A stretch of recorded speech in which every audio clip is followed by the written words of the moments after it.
कभी तो मेरा फोन वक्त पर उठा लिया करो। देखना एक दिन मर गई ना तो पता भी नहीं चलेगा। क्या करूं अब मैं?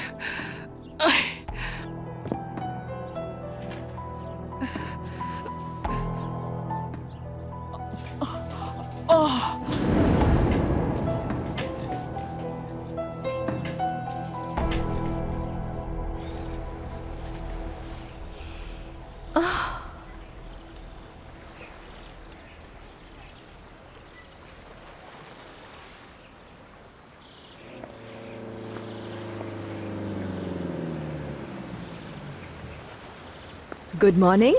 Good morning. इस दिन का मुझे बेसब्री से इंतजार था। मैं बहुत ज्यादा एक्साइटेड हूँ।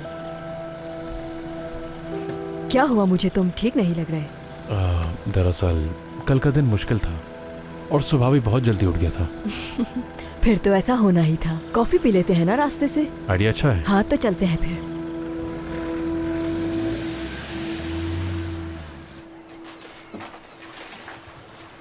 तुम संभाल लोगे ना? जी संभाल लूंगा भाई।